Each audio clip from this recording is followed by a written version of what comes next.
오늘부터 사회적 거리두기가 완화됐습니다. 박성배 변호사님. 오늘부터 사회적 거리두기 단계가 수도권은 2단계, 비수도권은 1.5단계로 하향 조정됐습니다. 이에 따라 영화관, PC방, 학원, 대형마트, 이미용업 등 다중이용시설은 수도권, 비수도권 불문 운영시간 제한이 해제됐습니다. 또한 식당, 카페, 실내 체육시설, 노래 연습장, 파티룸, 실내 스탠딩 공연장은 수도권은 밤 10시까지 운영 가능하고 비수도권은 운영시간 제한이 해제됐습니다. 다만 유흥시설 6종은 수도권, 비수도권 불문 밤 10시까지만 운영 가능합니다. 또한 영화관, 공연장, 스포츠 관람시설은 그 제한을 완화했고 결혼식, 장례식은 수도권은 100명 미만, 비수도권은 500명 미만으로 인원을 제한하는 상황입니다. 마지막으로 종교활동은 수도권, 비수도권별로 일부 제한하에 대면 활동이 가능해졌습니다. 네. 일단 수도권과 비수도권 모두 0.5단계씩 이제 하향됐어요. 그러면 장윤미 변호사님 이번 설에 고향에 가고 싶어도 못 가신 분들 많았을 텐데 이번에는 그러면 가족끼리 다 모일 수가 있는 겁니까? 앞으로는 어떻습니까? 네, 이게 좀 복잡한데요. 일단 모이실 수 있습니다. 네. 그러니까 5인 이상 사적 모임 금지 조치는 계속 연장이 되지만요. 가족 같은 경우에는 그 예외로 했는데 여기서 주의하셔야 될 점은 직계 존비속이 모였을 때입니다. 이제 직계 존속이라 하면 뭐 이제 부모님, 뭐 조 부모님을 말하고 비속이라고 하면 그 뭐 며느리, 아들, 딸, 사위까지 통칭을 하는 거라서 이를테면 형제들끼리 5명 이상이 모이는 것은 허용되지 않고요. 부모님과 이게 직계 존비속이 함께 모인 부모님과 형제들이 같이 모인다든지 이런 경우에만 허용이 됩니다. 네, 이게요 여러 가지 이른바 Q&A식으로 좀 풀어드리면 앞서도 말씀드렸죠. 직계만 됩니다. 직계. 그러니까 부모님, 할아버지, 할머니, 그리고 외할아버지, 외할머니, 그리고 직계 비속 아들, 며느리, 결혼했다면 아들, 며느리, 딸, 사위, 손자, 손녀 여기까지 포함되는 거예요. 그리고 설에 가족이 모일 수 있습니까? 제사 등 가족 모임 행사의 경우 직계 가족이면 이것도 무슨 산수 수학 문제 푸는 것 같아요. 직계 가족이면은 4명이 넘어도 허용한다. 그럼 부모님 없이는요, 형제 자매끼리 가족끼리는요, 직계 가족 경우에만 5인 이상 모임 금지 예외가 적용된다. 앞서서 말씀드렸죠. 부모님 없이 형제끼리 만나는 경우는 예외 적용 대상에 포함되지 않는다. 최진봉 교수님 어렵습니다. 완화는 됐지만 어려워요. 그러니까요. 이게 상당히 어려운 문제고요. 그러다 보니까 인터넷상에서도 논란이 많습니다. 왜냐하면 예를 들면 형제 자매끼리 모이면 위험하고 며느리 사이는 괜찮은 거냐. 그러네요, 이런 또. 논란도 있고요. 네. 또 뭐라고 그러냐면 부모 없는 집에서는 그럼 모일 수도 없는 거냐. 왜냐하면 부모 안 계시는데 형제 자매끼리 모이는 건 안 되는 그러네요, 거잖아요. 진짜. 이런 문제도 논란이 되고 있고 또 형제 간에 이상가족 만드는 거냐. 이런 불만도 있고요. 그래서 또 이제 다들 여행 가면 여행지에서는 많은 사람이 막 터져 나오잖아요.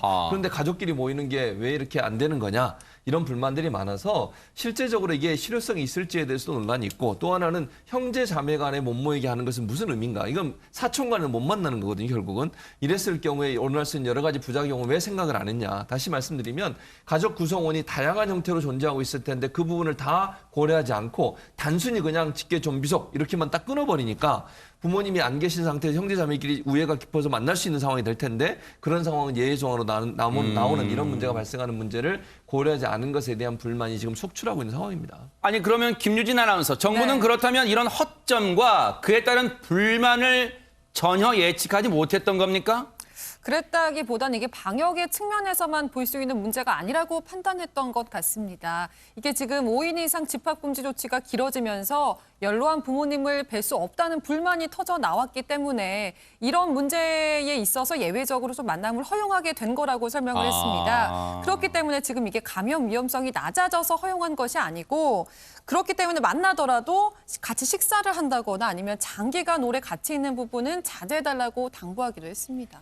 마치 그렇게 들리네요. 원래는 안 되지만 하도 부모님도 뵙고 싶어 하니까 조금 직계로만 허용해 준 거예요. 약간 이렇게도 들리기도 합니다. 정부의 지금 이 어떤 발언의 뉘앙스가요. 그런데 사실 앞서 이제 박성배 변호사님 설명해 주신 부분에 그동안 코로나19 국면에서 영업이 제한돼서 많은 어려움을 겪으신 분들 중에 한 곳이 바로 이곳일 것 같습니다. 네, 그렇습니다. 유흥업소죠. 네. 유흥업소는 사실 영업이 제한돼가지고 아예 영업을 못했었어요. 네. 그런데 이번에 이제 유흥업소 같은 경우도 영업 제한이 풀려서 밤 10시까지 영업이 허용되고 있는데요. 다만 조건이 있습니다. 조건이 뭐냐면 첫째는요. 네. 방별로 이렇게 구분돼 있는 그런 유흥업소 같은 경우는 방 한 개당 4명 이상 못 모이, 그러니까 4명까지 4명까지? 하하. 5명 이상은 못 모이게 돼 있고요. 클럽이나 나이트 같은 경우는 춤추는 건 금지하게 돼 있고요. 근데 클럽이나 나이트가 춤을 못 추면 갈 수 있을지는 모르겠습니다. 네. 어쨌든 또 하나 헌팅 포차나 감성 주점 여기에는 테이블 간 이동을 금지시켰고요. 그리고 이제 술잔 돌리는 것도 물론 안 되고요. 네. 그리고 전자 출입 명부를 작성하도록 했고, 그리고 이제 만약에 방으로 돼 있지 않는 홀 같은 경우에는 8제곱미터당 1명 기준으로 좌석을 떨어져 앉아야 되는 상황이고요. 네. 예전 같은 경우에는 만약에 지키지 않으면 범칙금만 물었어요. 그런데 지금은요, 범칙금 플러스해서 2주간 또 영업을 제한하게 됩니다. 그러니까 이 방역 수칙을 잘 지키지 않으면 불이익을 또 당하게 된다는 점도 아셔야 될 것 같습니다. 이런 까다로운 조건들이 붙은 영업 재개에 대해서 유흥업소들은 어떻게 생각하고 있을까요? 관련 얘기 들어보시고 이어가 보도록 하겠습니다. 이 유흥주점은 보통 식당에서 식사를 하시고 8시 반에서 9시나 10시가 피크 타임인데 이걸 시간을 10시로 제한을 두면 그러면 영업을 거지면 못한다고 보시면 됩니다. 차라리 우리는 그럼 8시부터 시작해서 12시까지 해주는 게 훨씬 나아요.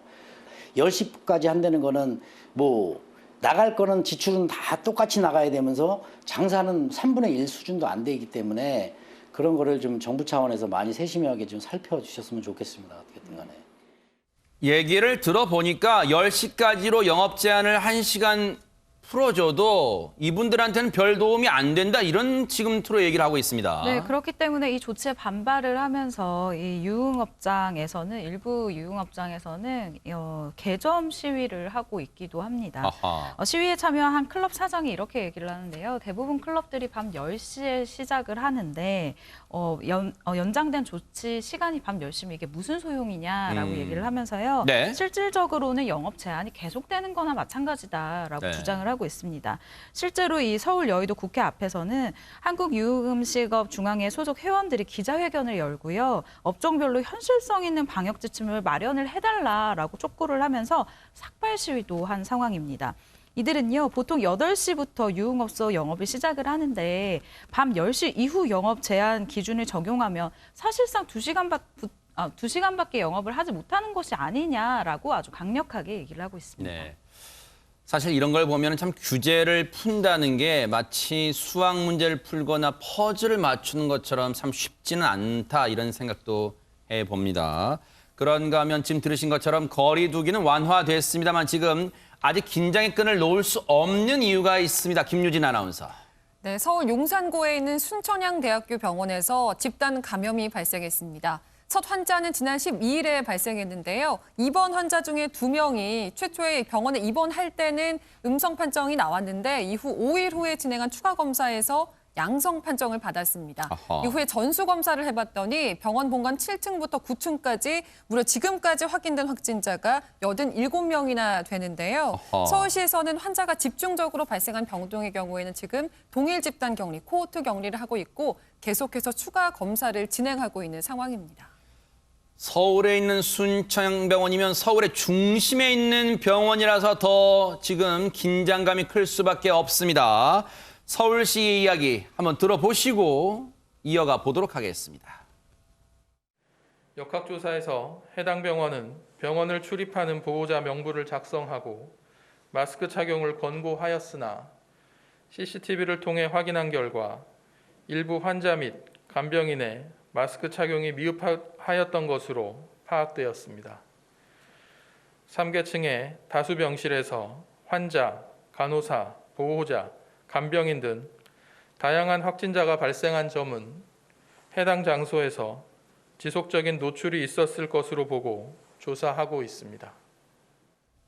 장윤미 변호사님, 네. 서울 순천향병원은 정말 대형 병원 중 한 곳입니다. 그렇기 때문에 지금 긴장감이 더 커질 수밖에 없는데요. 그렇습니다. 이미 병원 밖으로 집으로 전염된 사례가 이제 나오고 있기 아하, 때문에 더 네. 그렇습니다. 광주에서 어제 3명의 신규 확진자가 발생했는데요. 이들 모두 수천양대학 병원의 직원과 밀접 접촉자였습니다. 아하. 함께 설 연휴 전날 전주로 여행을 떠났다고 하고요. 특히 이 3명 중에 2명이 또 광주 지역 종합병원의 의료 종사자였습니다. 그래요? 네. 그래서 실제로 이 의료진 중에 한 명은 설 연휴 기간 동안 이틀 동안 해당 병원에서 근무를 한 것으로 지금 확인되고 있어서요. 추가 감염 우려가 나오는 그런 상황입니다. 지금 이번 설 나흘간의 연휴를 지난 이번 주가요. 지금 방역 당국은 촉각을 곤두세우고 보고 있습니다. 왜냐하면 여러분 아실 거예요. 설 연휴 기간에 제주도 등 주요 관광지 객실이 만실이었습니다. 그만큼 쉬쉬하면서도 여행을 갈 사람은 갔다는 거예요. 그리고 접촉이 있을 수도 있어요. 그러다 보니까 이번 설 연휴를 지난 이번 주에 과연 확진자가 어떤 현황을 보일지가 앞으로 또 방역 당국의 또 거리두기 관련해서도 중요한 지표가 되지 않을까 그런 생각도 해봅니다.